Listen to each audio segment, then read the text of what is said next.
I note this sometimes in my stories. I'm 5'2", so things are built for me. Here, thank you. First of all, thank you so much for having me here. It's obviously my first Second Amendment Foundation conference. I'm very new to the gun world, as a lot of you know. I shot a gun for the first time last October, so it's not even been a year.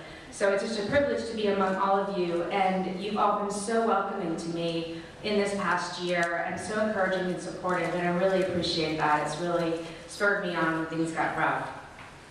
So the reason, thank you, the reason I got involved in this issue at all really has nothing to do with being a journalist. It had to do with being a victim of a crime. I was dog sitting for some friends at their house, and I took the dog for a walk one day, and stupidly, I left the front door unlocked, which I've learned that lesson now. And when I got back, there was a man coming out of the house, and he had bloodshot eyes, he was disheveled, just looks really sort of sketchy. Walks, he was coming out of the house, was a major problem. And the dog didn't bark, nothing, you know, I had no real defense there, so I just said, "Why are you coming out of the house?" And he said, I wasn't. And I said, "Yeah, you were." And he said, "I was here to clean the pool." And I said, "It's New Year's Day. No one called to clean the pool." I mean, and I'll just tell you, flash forward just a little bit, that the police have told me now, no longer, stop watching Law and Order so much, stop questioning bad guys when you confront them. But when he left, I thought, well, I should get a picture of him or something, because it seemed very suspicious. So, armed with a BlackBerry, I walked down the street in the direction he had gone, and it hit to a cul-de-sac.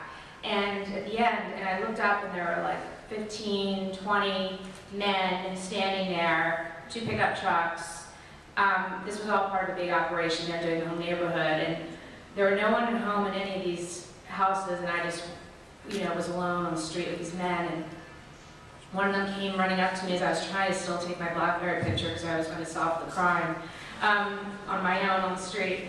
And this is, we spoke earlier about the stand your ground laws. I would not be the one who'd be shooting if I wasn't in danger behind the bulletproof wall. I just wanted to get a picture, and they said, "What are you doing?" And I said, "I'm trying to, nothing." And then some of them start coming at me. I got really scared, and I ran finally away. Went to the house, called the police, and it ends up, obviously I was not, thank God, not physically injured in any way, but after they left, I went to the house and realized that he had been in long enough to take my wallet, and I interrupted him, and the guys down the street had been the lookouts.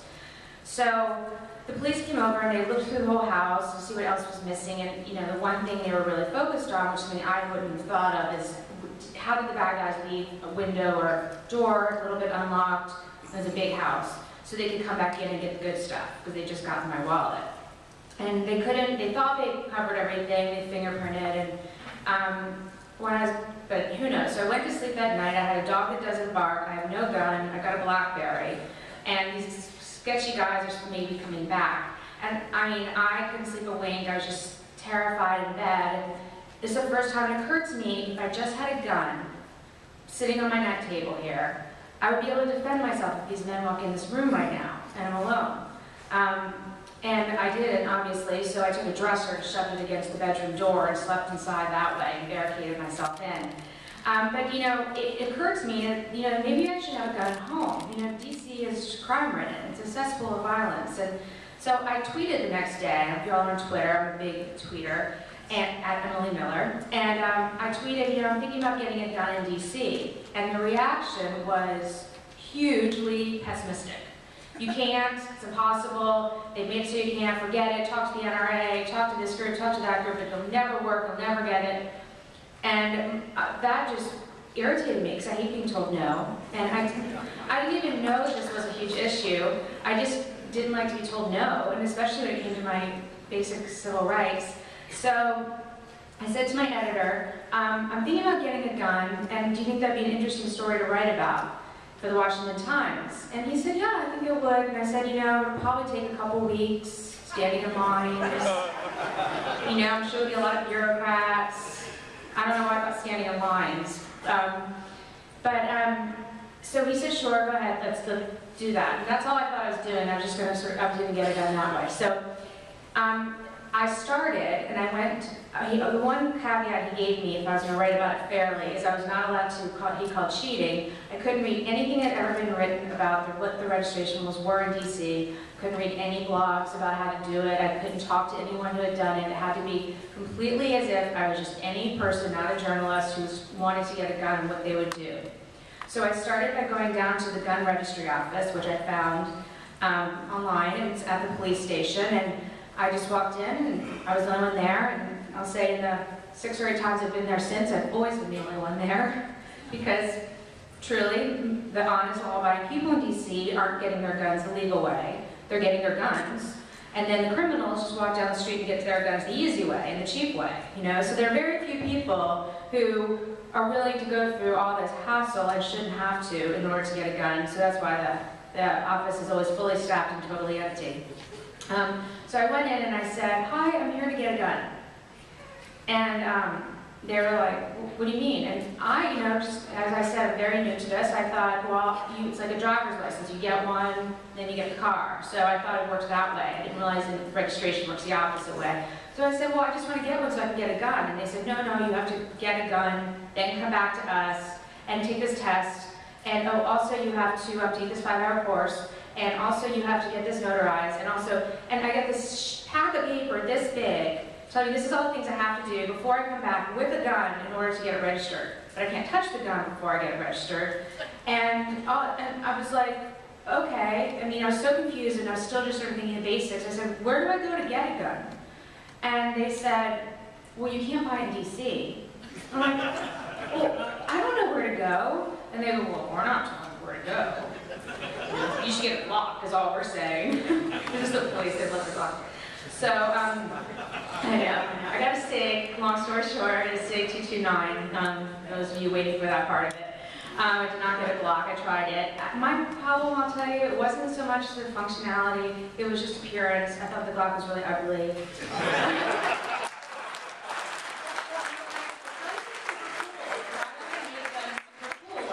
Mine's super cool, and I went really hard to find a 2-tone one, and I had to get the magazine changed from the standard 13, put into the 10, and I had to get 2-tones, so I really liked the metal, and I was like, what? I'm spending $782 on this thing, I want it to look cool as well. I mean, God forbid I should have to use it. Most of my life it's going to be sitting in my apartment looking kind of cute. So I get a lot of flack for deciding I tried them all out, I did use them, some didn't fit. But I get a lot of flack for that, but I think the Glock is really ugly. I have no use for it, and really any of the all-black guns.